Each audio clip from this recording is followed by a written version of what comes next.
Un invitado que es de lujo, señores. Les voy a presentar. Él es Jonathan Conopel, gerente de desarrollo de negocios en Conosur Inversiones y fundador de JKO Finanzas. Así que muy buenas noches a Jonathan, que está del otro lado, por supuesto, por vía Zoom. Hola, buenas noches. Muchas gracias por la invitación. No, por favor, gracias a vos, Jonathan. Y bueno, vamos a arrancar ya con esta entrevista. Y me parece que lo más importante para empezar a hablar de visión, y tenemos que hablar de cómo influye la edad hoy a la hora de llevar adelante. Bueno, yo sobre esto tengo una visión que la verdad es diferente a la mayoría de los profesionales financieros. La mayoría lo que nos dice es que cuando uno es joven tiene que tomar mucho riesgo con sus inversiones, y esto principalmente por dos razones. Primero te dicen que, bueno, si nos sale mal la inversión y perdemos plata, tenemos mucho tiempo para recuperarla. Y la segunda es que en el pasado, en periodos largos de tiempo, como por ejemplo 10 o 20 años, siempre que se invirtió en activos más riesgosos, es decir, que su valor cambia mucho, muy rápido, como las acciones que suben y bajan bastante en poco tiempo, trajo mejores rendimientos que las inversiones más seguras. Ahora, esto supone que en general la mayoría invierte para la jubilación, alrededor de los 60 años. Y por eso los jóvenes invertimos por mucho más tiempo. Y la verdad es que muchos jóvenes invierten para pagarse las vacaciones, una casa dentro de pocos años o la universidad de los hijos. No necesariamente invierten para cuando tengan 60 años. Por otro lado, tomar más riesgo en nuestras inversiones generalmente implica pasar momentos incómodos, ¿no? De estrés, de ver cómo cambian de valor nuestras inversiones. Y la verdad es que los jóvenes no nos bancamos mucho mejor que los más adultos esto. Así que por más que lo consideren poca plata, se ve que muchos jóvenes que invierten están todos los días ahí pendientes del precio de sus acciones, de sus bonos, cuánto subieron, cuánto bajaron, y se la pasan preocupados cuando ven que caen mucho. La verdad es que, o sea, para acumular riqueza, lo más importante cuando somos jóvenes no es ganar más con nuestras inversiones, sino mejorar nuestros ingresos para poder ahorrar más. Entonces, por ahí dedicar tiempo a vender más en nuestro negocio, poder cobrar un poco más o conseguir un aumento de sueldo, va a ser una inversión mucho mejor de nuestro tiempo, más que tomar mucho riesgo con las inversiones. Pensemos solamente con un ejemplo cortito, que si ahorramos el 10% de nuestros ingresos y mejoramos nuestros ingresos un 20% porque nos dan un aumento de sueldo, por ejemplo, si mantenemos nuestro nivel de vida podemos triplicar nuestro ahorro. Y este es un caso en el que se ve claro cómo es mucho más importante mejorar los ingresos y dedicar tiempo a eso antes que perder mucho tiempo tomando riesgo con las inversiones de jóvenes. Jonathan, creo que todo esto que decís, y no solamente lo de la edad, tiene mucho que ver a la hora de invertir. Y también a la hora de invertir, las condiciones laborales en las que nos podemos encontrar pueden influir, me imagino también. Sí, así es. No es lo mismo una persona que recibe un salario fijo todos los meses que un emprendedor. Justo ahora que hace un rato están hablando de los emprendedores. Por el que recibe un salario fijo todos los meses tiene más seguridad sobre sus ingresos, entonces puede invertir a más largo plazo y tomando un poco más de riesgo. El emprendedor en general tiene meses muy buenos y meses muy malos, entonces capaz alguna vez pueda necesitar parte de esos ahorros y de sus inversiones para cubrir algún gasto o para vivir, y esto hace que tenga que tener una parte por lo menos de sus inversiones en inversiones más seguras. Además, a medida que uno va creciendo como emprendedor, el empresario, una vez que acumula ya cierto patrimonio, necesita tener en cuenta también otros factores, ¿no? La eficiencia fiscal de sus inversiones, la estructura legal, planificar su sucesión, qué tipos de instrumentos utiliza. Pero bueno, todo ese tipo de cosas ya cobran mucha más importancia cuando uno se pasa de emprendedor a empresario y puede acumular cierto patrimonio. Para esto es muy necesario un buen asesor, ¿no? Jonathan, en esto de hablar también estamos hablando de finanzas, tenemos que hablar, hablamos de la edad, hablamos de la condición laboral. ¿Podemos hablar de diversas categorías de inversores? Sí, bueno, inventé, por así decirlo, una clasificación y dividí los inversores en tres tipos. El primero es el que yo llamo trader, que es el que generalmente se dedica profesionalmente a las inversiones, invierte a muy corto plazo. Generalmente se guía por los gráficos de los precios, para eso utiliza una técnica que se llama análisis técnico, justamente, y que necesita mucho manejo de las emociones. Ahora, el problema de este inversor es que para lograr ganar dinero lo tienen que hacer durante varios años, practicar mucho, estudiar mucho, y la verdad es que los que pueden ser exitosos en general es porque invierten muchas horas por día haciendo esto. Y además a veces lo hacen para un banco, un fondo de inversión grande, entonces al ganar un poquito más, por ejemplo, ganar un 0,5% más al año, puede significar igual mucha plata y por esto le pueden pagar un buen sueldo y un buen bono. Este es un tipo de inversión, de inversor al que yo llamo trader, y que generalmente le demanda muchos años de práctica y muchas horas cada semana. Después hay otro tipo de inversor, que es el que yo llamo el empresario, que es el que invierte como un empresario a largo plazo, ¿no? Buscando empresas que les pueda ir bien en el futuro, durante los próximos años, que puedan reinvertir bien las ganancias que tengan y que sus títulos, ya sean bonos o acciones, no estén caros. Es decir, si va a comprar una parte de una empresa, primero que todo, no tiene que estar demasiado cara. Y el último tipo es el que yo llamo ahorrista, que de esta forma uno invierte más diversificado, generalmente utiliza un asesor, invierte en fondos de inversión, entonces puede invertir junto a otras personas y desde montos muy pequeños, y de esta manera tiene una cartera que se ajusta a su perfil de riesgo, digamos, que no sufre más volatilidad de la que puede, no se mueve mucho más de lo que podría soportar, y invierte en diferentes tipos de inversiones, ¿no? Por ejemplo, pueden invertir una parte en acciones, una parte en bonos, una parte en propiedades inmobiliarias o en oro. Así que esos son principalmente los tres grupos. Por supuesto, a veces uno piensa que invirtiendo como empresario a largo plazo y buscando empresas puntuales puede ganar mucho más que el que invierte como un ahorrista de forma más diversificada, pero también hay que tener en cuenta que también puede salir perdiendo y ganar menos que el ahorrista. Jonathan, si hablamos, mencionás tantas veces la palabra inversión, que sí o sí tengo que preguntarte, que a la hora de invertir nos vamos a encontrar con herramientas o instrumentos. Tanto las personas como las empresas, ¿cuáles son esos instrumentos con los que nos podemos llegar a encontrar? Bueno, las empresas principalmente invierten para hacer rendir algo la liquidez que tienen, es decir, los pesos esos que tienen por algunos días o por 1 o 2 meses hasta que hacen una nueva inversión o pagan los sueldos. Y para esto generalmente usan fondos de inversión que se llaman fondos de money market, que ahí pueden invertir desde pocos días hasta el tiempo que deseen, y generalmente tienen un rendimiento bajo, pero son instrumentos muy seguros, ¿sí? Que todos los días hacen que ese dinero que por ahí tienen en la cuenta corriente rinda un poco más.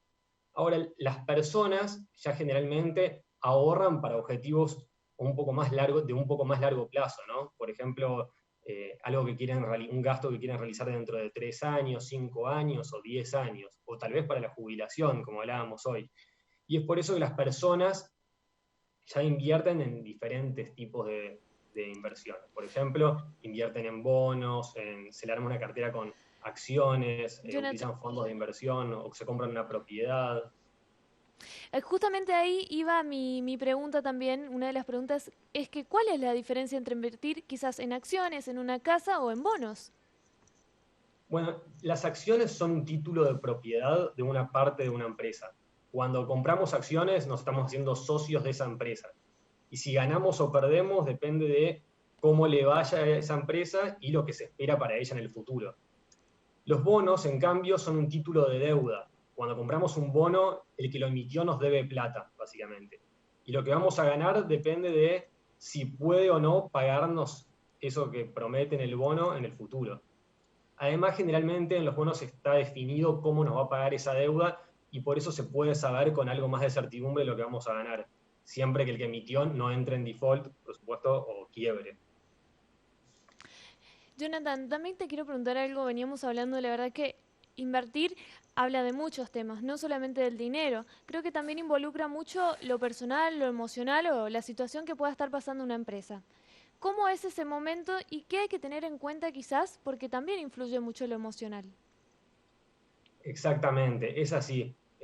Por eso lo principal que uno tiene que tener en cuenta cuando va a realizar inversiones es cuánto riesgo puede y quiere tolerar. Es decir, siempre que nosotros hacemos una inversión, pensemos en cuando compramos una mercadería para un negocio que no sabemos si la vamos a vender o no, o cuando compramos una propiedad que todavía no sabemos si la vamos a poder alquilar o no. Siempre que hacemos una inversión, tomamos un riesgo.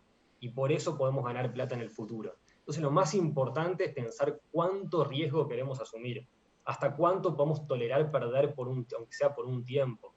Entonces, después de que podamos definir ese riesgo que deseamos asumir, podemos consultar con un asesor financiero a ver qué inversiones nos conviene hacer de acuerdo a ese riesgo que quiero asumir, o educarnos. Por ejemplo, nosotros desde JKO Finanzas hacemos un curso de inversiones para los que recién arrancan a invertir o los que quieren empezar desde cero, para que ellos puedan ver qué es lo más importante a tener en cuenta, cómo analizar este riesgo que quieren y pueden asumir, y cómo elegir esas inversiones de acuerdo al riesgo que quieren asumir, ¿no? Para no terminar tomando decisiones por cuestiones emocionales. Muchas veces se ve que por ahí uno ve que sube algo, entonces como está subiendo mucho, ahora está mucho en los medios, por ejemplo, salen mucho las criptomonedas, que vienen de subir el Bitcoin, por ejemplo, un 500%, entonces por ahí uno se desespera y dice, uy, que yo también quiero subirme a esto y comprar, pero bueno, hay que tener en cuenta que también es algo que en el pasado varias veces perdió el 80% de su valor.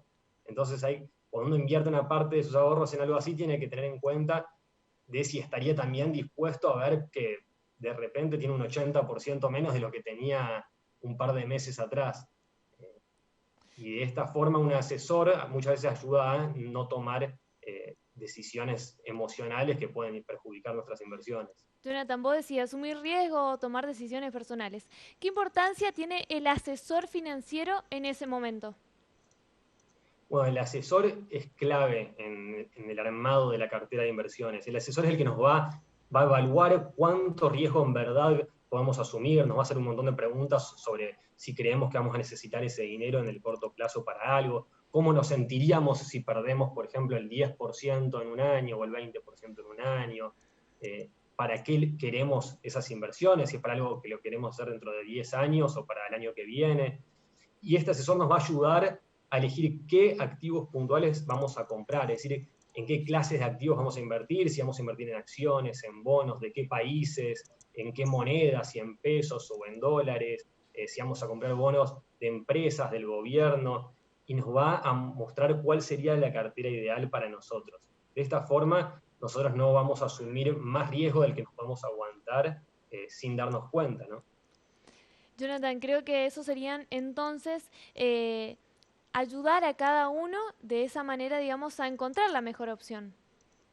Exactamente, el asesor es el que le va a mostrar el abanico de opciones que tiene, las posibilidades que tiene de inversión, cuáles son todas las opciones, por qué conviene diversificar, nos va a explicar por qué conviene para invertir en acciones a veces solo un fondo de inversión en vez de invertir en acciones puntuales, o por qué en algunos casos conviene invertir en acciones puntuales.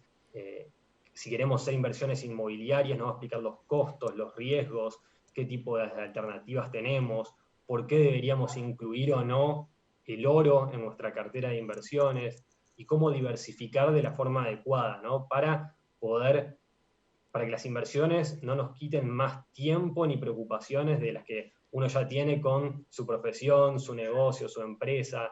Las inversiones cuando están bien hechas, están orientadas a hacer crecer nuestros ahorros y quitarnos preocupaciones de encima, no sacarnos tiempo o agregarnos una preocupación más. Jonathan, desde tu lugar de asesor financiero, preguntarte por supuesto y un poco para ir cerrando, ¿qué vamos a tener que tener en cuenta para este 2021 después de haber atravesado una crisis sanitaria mundial?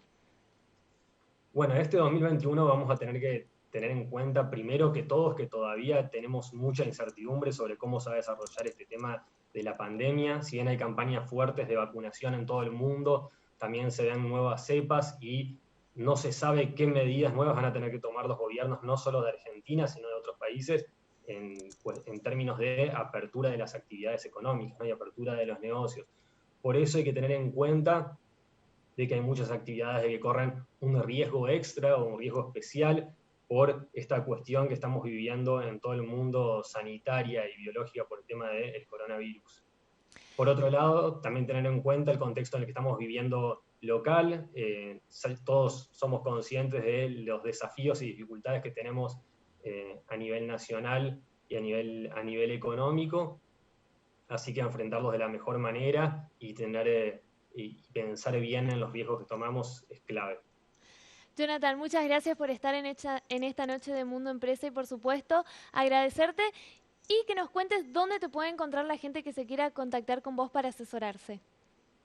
Bueno, cualquiera que me quiera contactar puede buscarme por cualquier red social como en @jkofinanzas, en Twitter, en Instagram o poniendo en Google Jonathan con Opel o entrando en jkofinanzas.com pueden encontrar todas mis formas de contacto y encontrarme bastante fácil. Así que estoy alcanzable por cualquier medio de esos.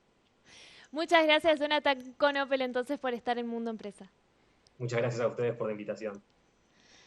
Muy bien, cerramos entonces esta nota con este asesor financiero, Jonathan Conopel, que pasaba por Mundo Empresa para asesorarnos de la mejor manera en este 2021 con lo que se viene en el mundo financiero y por supuesto comentar a todos ustedes los instrumentos que tenemos que tener en cuenta a la hora de que vamos a invertir.